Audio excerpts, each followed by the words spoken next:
Rain and Lagos made everything look clean, but it could not wash away the empty feeling inside Chidinma. It was 5 years since she lost her memory. The doctors said a bad fever caused it. Now, she only knew her name and felt a deep sadness she could not explain. That sadness felt worse today because she had no money and a letter telling her to leave her apartment. Then, she got a phone call. It was a surprise. A job interview to be a nanny. The house was on Banana Island, a place for the richest people, very far from her small room in Surulere. When she got there, she felt like she did not belong. The house was not just a house. It was a huge mansion made of white stone and glass. It looked like a palace. The air felt clean and quiet. A serious-looking housekeeper led her inside. The floor was made of smooth marble, and her old shoes made a small noise with every step. She waited in a big, beautiful room that was also very cold. Everything was gray, white, and shiny. Then, a man walked in. His name was Ibe Chukwuka James. He was tall, handsome, and wore an expensive suit. He moved like a dangerous animal, smooth and powerful. His handsome face showed no feelings, but his eyes were very sad. The sadness in his eyes surprised her. He did not ask her to sit. He walked around her slowly, looking at her like he was studying her. "The agency told me you are good," he said. His voice was deep and smooth, but also hard. "I have fired 5 nannies this year. My son made them all quit. Why are you different?" Chidinma's heart was beating fast. She stood up straight and held her hands together. "Because, sir, I know how it feels to be alone, even when there are people all around you." She spoke from the empty place in her heart. For a moment, his cold face changed. He looked surprised, but then the cold look came back. He was about to send her away, she was sure of it.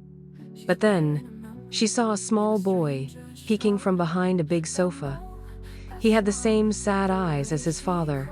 He was holding a small toy car. Their eyes met. At that moment, Chidinma felt a strong connection to the boy, like she knew him.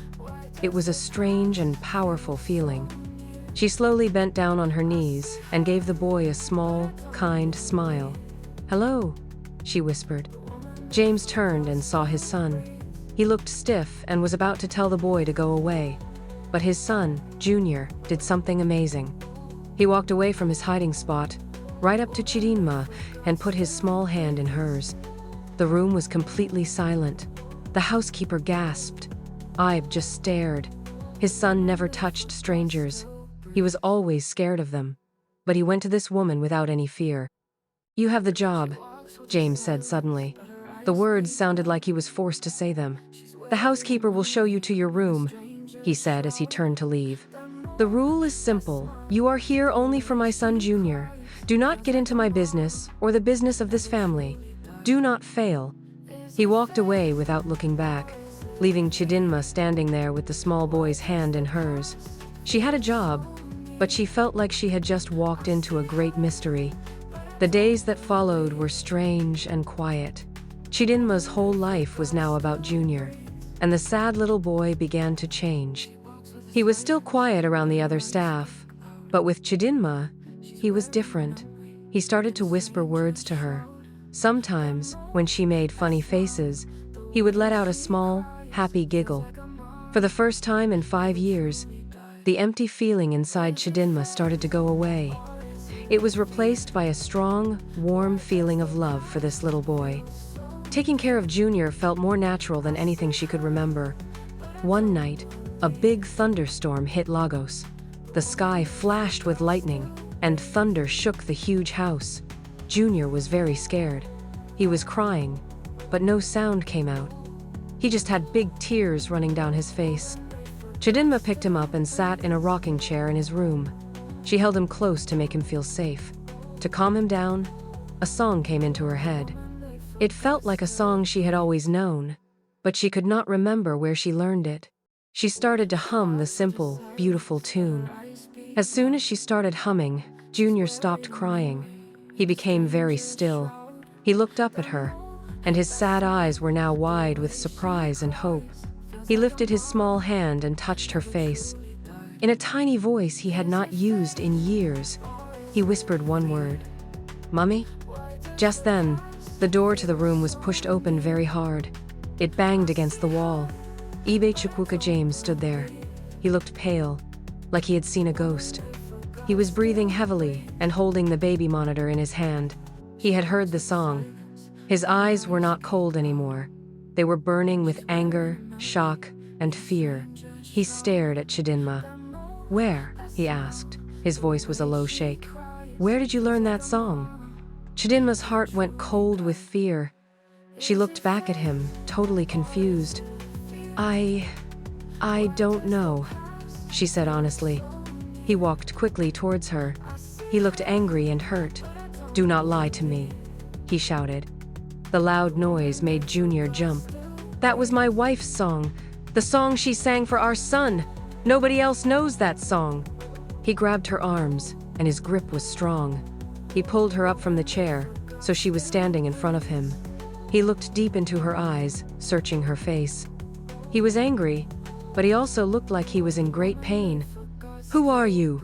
he asked, his voice cracking. "Is this a game? Who sent you here to hurt my family?" Tears of fear and confusion ran down Chidinma's face. "I don't know," she cried. "I promise. I don't know anything." As he stared at her crying face, he suddenly saw it. There was a tiny mole just above her lip, in the same spot his wife had one. When she was confused, she tilted her head in a special way, just like his wife used to do. It was impossible. His wife, Amara, died in a car crash 5 years ago. He was sure she was dead. James let go of her arms like he had been burned. He took a step back, looking at her with new eyes. He was not just angry anymore. He was deeply confused and scared. Who was this woman? Was she a liar? Or was she a ghost that had come back to life? James stared at Chidinma, his mind in a total mess. One minute he saw a liar. The next minute he saw the face of his wife. He felt like he was going crazy. He needed to be alone. He needed to think. He turned and walked away quickly, his footsteps loud in the quiet hallway. He did not look back. She felt cold and scared. She spent the whole night trying to understand what happened. The song, the name Amara, James's angry, hurt face. It was all a puzzle she could not solve. The next day, the big house felt different. It was filled with a new kind of silence, a tense and heavy one. James did not go to work. He stayed in his office. The door closed. Chidinma was allowed to be with Junior, but she felt eBay's eyes on her all the time. He watched her from his office window when she and Junior were in the garden. He watched her on the security cameras inside the house. He was watching her like a hawk, waiting for her to make a mistake. He was torn between two thoughts. Was she a very clever actress sent to trick him? Or was she a miracle he was too afraid to believe in? Inside his office, James was on the phone with his security chief, Dele. "I want the old police report from my wife's accident 5 years ago," James said. "I want the hospital papers. I want to see the name of every person who was there. I want to see it all again." "Do it now, Dele." He was going back to the worst day of his life, looking for a clue. He had to know for sure. Later that day, Chidinma was playing with Junior in his room. The boy was quiet, but he seemed to need to be close to her. He suddenly stood up and tugged on her hand. He wanted to lead her somewhere. "Junior, where are we going?" she asked, softly. He didn't answer. He just pulled her along, down a hallway she had never been in before. He stopped at a wooden door and pushed it open. The room was dark and dusty. It was an office, but it felt different from James's. It felt soft and warm, even covered in dust. Junior walked to a low table and pointed at a big leather book. It was a photo album. Chidinma felt a strange pull towards the book. Her hands were shaking as she opened it. The pictures were of James when he was younger. He was smiling in all of them, a real, happy smile. And in every photo, he was with a woman. A beautiful, laughing woman who looked exactly like Chidinma. The same eyes, the same smile, the same small mole above her lip. Seeing the face, her own face was like a key turning in a locked door in her mind. A sharp pain hit her head. For a second, the dusty room was gone. Quick pictures flashed in her mind. Bright headlights coming straight at her. The loud, ugly sound of metal crashing. The feeling of falling. And a strange man's voice, clear as a bell, saying, "It's done. She won't be a problem anymore." Chidinma cried out and dropped the heavy book. It hit the floor with a loud thud. The pain in her head was terrible, and she held it with both hands, trying to understand the flash of memory. I knew it. A cold, angry voice came from the doorway. James was standing there. He had heard the noise. His face was like stone. He saw her in his dead wife's private room, with his wife's pictures scattered on the floor. For him, this was the proof he needed. "I knew you were a liar," he said, walking towards her. His eyes were full of betrayal and anger. "This was her private room. How did you get in here? Let me guess. You were looking for more secrets to steal." He looked down at her, not with confusion anymore, but with pure, cold fury. "You are not a ghost. You are just a thief, and I want you out of my house. Now." She's wearing a memory in a stranger's shroud. That mold, that smile, the way she cries, feels like a mama never truly died. Is it fate or is it fear? Why does the past James's words hit Chidinma harder than a slap. "Out of my house, now." But she couldn't move. The pictures on the floor, the pain in her head, the flash of a memory. It was the first piece of her own life she had felt in 5 long years. Leaving now meant losing it forever. "No, please," she whispered, her voice shaking. She looked up at James, her eyes desperate. "The pictures. When I saw them, I remembered something. A car. A crash. There was a loud noise, and a man's voice." "Stop it," James said, his voice cold as ice. "Stop your pathetic lies." He took a step towards her, ready to grab her arm and throw her out himself. But before he could reach her, a small body shot past him. Junior ran forward. He wrapped his small arms around Chidinma's legs and held on as tight as he could. His face was buried in her dress, and a loud, heartbreaking cry came from him. "No!" he shouted, his voice clear and strong. "My mummy! Stay! Don't go!" The word mummy, shouted so clearly, so full of pain, stopped James completely. He froze, staring at his son, who was protecting Chidinma from him. For years, he had longed to hear his son speak fully, but he never imagined it would be like this. He couldn't bring himself to pull his crying son away from the woman he was clinging to. At that moment, the housekeeper, Mama Kay, rushed into the room, hearing the shouts. She stopped at the door, her eyes wide with shock at the scene. James, full of rage. Chidinma, crying on the floor. And the little boy, holding on to her like she was the only thing that mattered in the world. James looked at his son, then at Chidinma's terrified, confused face. His mind was racing.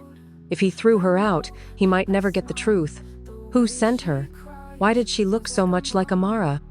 And if, by some 1 in a billion chance, she was telling the truth, then a man had tried to kill her. Letting her go would be a death sentence. He was trapped. His face hardened as he made a new plan.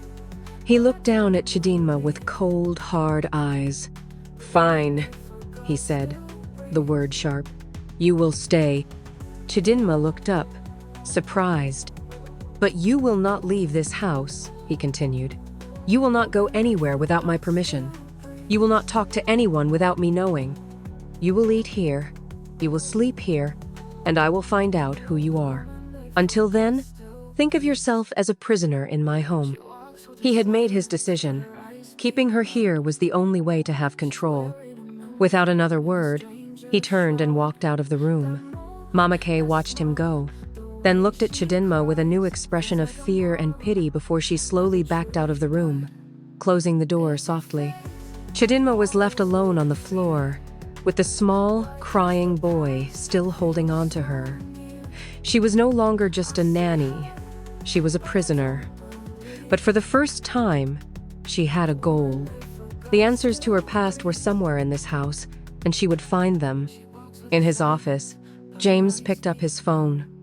He called his security chief again. His voice was different now. It was not just angry, it was deadly. Daly, listen to me very carefully. I want you to find the name of the driver in the car with my wife on the day of the accident. Find out everything about him. I think someone else was there. Someone who lied. Find him. James hung up the phone. His hunt for a simple liar had just changed. Now, he was hunting for a killer. The next morning, the beautiful mansion felt like a cage. The sun was shining, but a dark cloud hung over the house. Chidinma woke up feeling trapped, but also with a new fire inside her. She had to find out who she was. James was like a ghost. He was in the house, but he stayed away from her. He spoke only to the staff, giving them orders. But Chidinma felt his eyes on her all the time. He watched her from a distance, his face cold and hard. He was not looking at a woman. He was looking at a puzzle he needed to solve. Only Junior was happy. He thought Chidinma was staying forever.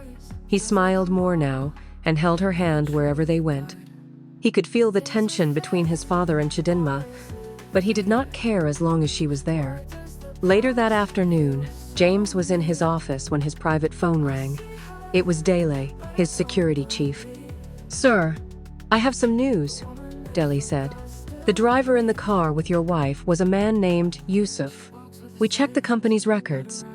2 weeks after the accident, he was paid a very large amount of money. Then he left Nigeria. The payment is listed as a bonus, but the amount is too high. It looks suspicious." James's hand tightened on the phone. "What else?" "The police report says it was a simple accident." Day continued. But one of the first policemen to arrive at the crash retired from his job a year later. It was very sudden. Maybe he was paid to keep quiet. The pieces were coming together. It was not a simple accident. It was a cover-up. "Find Yusuf," James ordered, his voice low and dangerous. "I don't care where he is in the world. And find that retired policeman. I want to talk to him." While James was hunting for clues his way, Chidinma was looking for her own. She knew she couldn't go back into the dusty study. James would have locked it. She felt lost, not knowing where to start. That evening, she was putting Junior to bed. The boy was holding a small, carved wooden box. It was old and looked important. "What's that, Junior?" Chidinma asked softly. "Mummy's," he whispered, pushing the box into her hands. "Secret box." It was something Mama Kay must have missed when she packed Amara's things away. Chidinma's heart beat fast. After Junior fell asleep, she opened the small box in her room. Inside, there was no jewelry. There was something more precious. A small, leather-bound diary. With shaking hands, she opened it. The handwriting was neat and beautiful. It was hers, or it was Amara's. She started to read. Many pages were filled with love for eBay and for her baby, Junior. But as she read closer to the date of the accident, the words changed. They became worried and scared. One entry read, "James is so happy about the new business deal, but I don't trust his new partner. The man's eyes follow me everywhere. He looks at me with a strange smile. I told eBay, but he says I'm imagining things. Maybe I am, but I feel cold whenever he is near." Chidinma's blood ran cold. She turned the page to the very last entry. It was dated the morning of the accident. "I have to do this. I cannot tell James, she will not believe me. Yusuf, the driver, has agreed to help. He will take me to a quiet place to meet the man. I need to know why he still has a picture of me from before I ever met Ibe. Before he ruins my marriage, I need to know the truth. I hope I'm wrong. I hope I'm just being a silly, protective wife." Chidinma stared at the words. A picture of her from before she met James? And she was going to a secret meeting with the man she feared, with only the driver, Yusuf. She was not running away. She was walking into a trap, and Chidinma now knew the name of the driver James was desperately searching for. She had a piece of the puzzle that he didn't have. Chidinma sat on her bed for a long time, the small diary held tightly in her hands. The words on the page were a key to her lost life. But what should she do? James called her a liar and a thief. If she showed him the diary, he might think she wrote it herself to trick him. It was a big risk. But staying silent was a bigger risk. A man had tried to kill her. He was still out there, and he was connected to James's business. She looked at the door. Her captor was the only person who could help her. She had to try. She had to be smart about it. She took a deep breath, stood up, and walked out of her room. She found Mama Kay in the hallway. "Mama Kay, please," Chidinma said, her voice quiet but firm. "Can you tell Chief James that I need to speak with him? It is very important." Mama Kay looked surprised but saw the serious look on Chidinma's face. She nodded and went to James's office. A few minutes later, she came back. "He will see you," she said. Chidinma walked into the cold office. James was sitting behind his huge desk. He looked at her with no emotion, like a king looking at a beggar. "What is it?" he asked, his voice flat. "Are you ready to confess? Who sent you?" "I am not here to confess," Chidinma said, trying to keep her voice steady. She stood straight in front of his desk. "I don't have the whole truth, but I have a name for you." James leaned back in his chair, a small, doubting smile on his face. "A name? This should be interesting." "Yusuf," Chidinma said clearly. "The driver." The small smile vanished from James's face. He sat up straight, his body suddenly tense. His eyes widened in pure shock. It was the same name Dele had given him not 30 minutes ago. How could she know it? It was impossible. Was she a witch? Did she have spies in his house? He stared at her, his mind racing. For the first time, he had no explanation. "How do you know that name?" he demanded, his voice low and urgent. "This was her chance. Because your wife wrote it down," Chidinma said. She placed the small leather diary on the polished desk between them. "I believe this belonged to her." James stared at the diary as if it were a snake. He slowly reached out and picked it up. The moment he saw the handwriting on the first page, all the air left his body.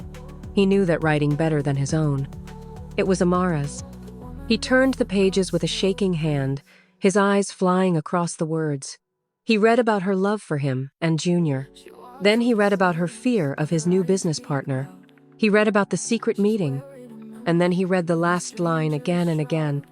"I need to know why he has a picture of me from before I ever met Ibe." He dropped the diary on the desk. The truth hit him like a physical blow. Amara was not running away. She was scared. She was trying to protect him, to protect their family. And she had walked into a trap. The accident was a lie. His wife was murdered. And the man who did it was someone he had welcomed into his home, someone he had trusted with his business. His anger at Chidinma was gone. All the coldness, all the suspicion, was replaced by a deep, dark rage directed at an enemy he couldn't see. He slowly lifted his head and looked at Chidinma. He was not looking at a prisoner anymore. He was looking at the only person on earth who was a living link to his wife's last day. She was the key. His voice was different when he spoke. It was quiet, but filled with a new, deadly purpose.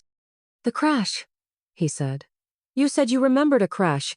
Tell me everything you remember. Everything."